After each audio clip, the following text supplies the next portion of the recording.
আজকে আপনাদের সাথে শেয়ার করব ঢাকাতে আমাদের নতুন ফ্ল্যাট। তো চলেন আজকের ভিডিওটা শুরু করা যাক। ঢাকাতে আমরা কোথায় ফ্ল্যাট নিলাম সেটাই আপনাদের সাথে শেয়ার করব।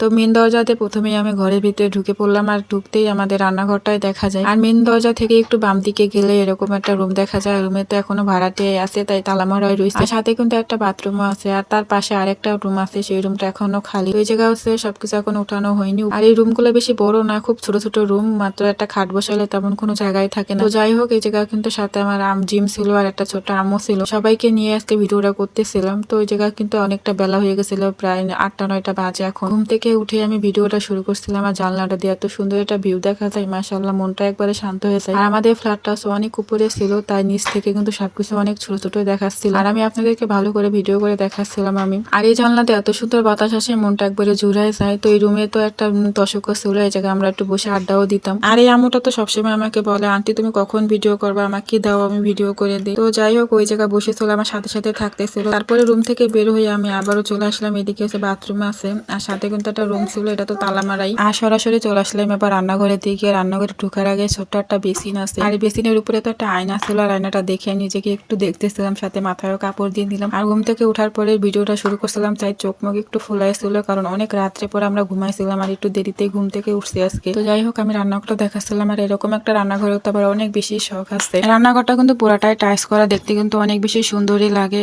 আর সাথে কিন্তু চুলার এই জায়গায় কিন্তু গ্যাসের বিলও দেওয়া লাগে না, গ্যাসের বিল বাড়িওয়ালারই থাকে, আর গ্যাসটা সবসময় থাকেও না, হঠাৎ করে চলেও যায়। তো যাই হোক, জিম আমার সাথে সাথে ঘুরতেছিল, আমি যেখানে যাচ্ছিলাম। আর ওই ঘরের ভিতরে অনেক দৌড়াদৌড়ি করে, খেলাধুলা করে। তো তারপরে আমি চলে আসলাম ছাদে, কারণ এই রুমে যেহেতু আপুরা থাকে না, সবাই ঘুমাচ্ছিল, আর আপুও কাজ করতেছিল, তাই এই রুমটা এখনো দেখায়নি, একটু পরে আপনাদেরকে দেখিয়ে দিব। আর আজকে যেহেতু আমরা চলে যাবো, তাই ভাবলাম ছাদে আমার কিছু কাপড় আছে, সেগুলো নিয়ে আসি, আর ছাদ থেকে একটু ঘুরেও আসি। এত পরিমাণ বাইরে রোদ ছিল না, অনেক বেশি রোদ ছিল, তাকাতেই পারতেছিলাম না। সাথে কিন্তু জিমের আব্বু আসছিল নদীটা দেখানোর জন্য আমাকে। এই ছাদের উপরে আরেকটা ছোট্ট ছাদ আছে, আর ওইটাতে উঠতে তো আমার অনেক বেশি ভয় লাগে, আমি উঠতে যেয়ে উঠি নাই, চলে আসছি। আর এখান থেকে আমরা নদী দেখতেছিলাম, জিমের আব্বু আমাকে নদী দেখাচ্ছিল। সব বড় বড় বিল্ডিং এর জায়গা, পুরো কোন জায়গা একটু ফাঁকা নেই। ও ওই জায়গাতে ওই ড্রেনের গন্ধ আসে না নদীতে, কালাহানি না, এটা কি নদী কয়?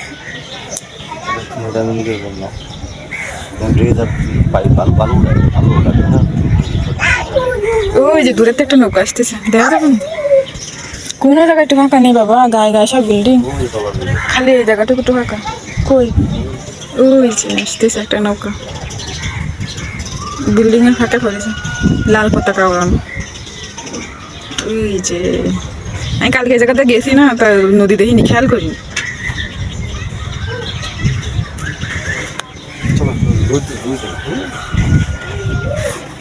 হ্যাঁ, রোদি সাথেই পারতেছে না, ত্বক নষ্ট হয়ে যাবে, তাই চল চল তাড়াতাড়ি চল, ত্বক নষ্ট হয়ে যাবে। আর ছাদ থেকে ঘরে এসে দেখে আপু আমাদের জন্য নাস্তা বানাচ্ছে, পরোটা বানাচ্ছিল, সাথে হচ্ছে চা বানাচ্ছিল। এই জায়গায় না গ্যাস থাকে না, তাই দুইটাতেই রান্না করতেছে, একটা হচ্ছে লাইনের গ্যাস, আর একটা হচ্ছে এমনি গ্যাস কিনে আনছে। আর যেহেতু নাস্তা করে আমরা চলে যাবো, তাই একটু তাড়াতাড়ি করতেছিল। উপরে হচ্ছে লাইনের গ্যাসে দুধ জাল করতেছিল, চা বানাবে তাই, আর নিচে হচ্ছে পরোটা বানাচ্ছিল। কালকে রাত্রে না গ্যাস ছিল না, তাই সিলিন্ডারে করে রান্না করতেছিল। আজকে সকালে গ্যাস আসছে, সবসময় থাকে না গ্যাস এই জায়গা। তো যাই হোক, এই জায়গায় আপু রান্না করতেছিল, আর আপুর বারান্দার এই জায়গা থেকে না একবারে নিচে দেখতে এত পরিমাণ ভয় লাগে আমার। এই জায়গা তো খোলা থাকে সবসময়, এই জায়গা সব বিল্ডিং এ এরকম করে দেওয়া, অনেক বিপদ আপদে এই জায়গা থেকে নেমে যাওয়া যায়। তো যাই হোক, আপুর রুমটা অনেক অগোছালো ছিল, কারণ আপু না দর্জি কাজ করে, আর সাথে 3টা বাচ্চা এরকম ঘরের ভিতরে থাকলে ঘরের অবস্থা এমনিতেই খারাপ থাকে। তো যাই হোক, আপু আমাদের জন্য সবার জন্য সকালে পরোটা বানাইছিল, আর হচ্ছে সাথে নাস্তাও ছিল, মাংসও ছিল। তো আমি আজকে চা দিয়ে পরে পরোটা খাবো। তো আর এই ফ্ল্যাটটা হচ্ছে 2 জনে নিয়ে ভাড়া থাকে, এটা হচ্ছে আপুর রুম, আপুর রুমের সাথে বাথরুম আছে, তারপর একটা ছোট্ট রান্নাঘরও আছে। আর ঢাকার রুমগুলো কিন্তু অনেক বেশি ছোট থাকে, তার থেকে ভাড়াও অনেক বেশি থাকে। তো পাশে যে রুমগুলো আপনাদের প্রথমে দেখাইছিলাম, ওইগুলো হচ্ছে অন্য একজন নিয়ে ভাড়া থাকে, পুরো 2টা রুম নিয়ে ভাড়া থাকে। আর ওনারা হচ্ছে ঈদের ছুটিতে বাড়িতে গেছে, আর ওনারা তো বাথরুম কারোর সাথে শেয়ার করবে না, তাই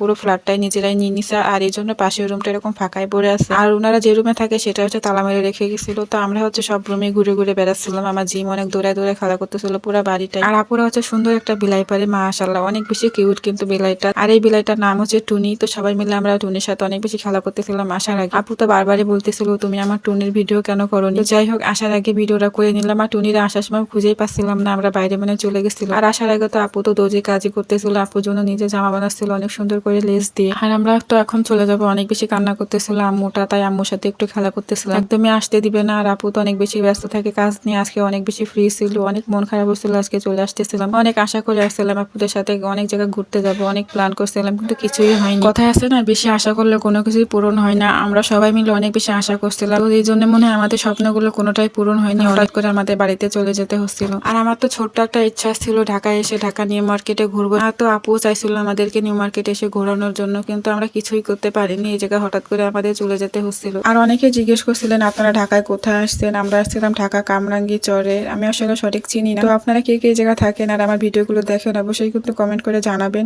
আর যাওয়ার আগে আমরা হচ্ছে নিউ মার্কেটের ভিতর দিয়ে আসছিলাম রিক্সায় করে, আর এখন তো মেন রোডের পাশে দিয়ে এখন বাসে উঠবো, তাই ভাবলাম একটু ভিডিও করে নিয়ে যাই, যেহেতু শখ করছিলাম অনেক। আর এখন তো ঈদের সময় তো সবকিছু প্রায় বন্ধই ছিল, প্রায় অর্ধেকের বেশি দোকান বন্ধ, আর অল্প অল্প কিছু দোকানে খুলছিল। আর এখন প্রায় দুপুর একবার ঠাটা পড়া রোদ ছিল রাস্তার উপরে। তো যাই হোক, আমরা এখন চলে যাবো বাসে করে বাড়িতে। তো সবাই ভালো থাকবেন, সুস্থ থাকবেন। আর আজকে ছোট্ট ভিডিওটা এখানে শেষ করছি। আল্লাহ হাফেজ।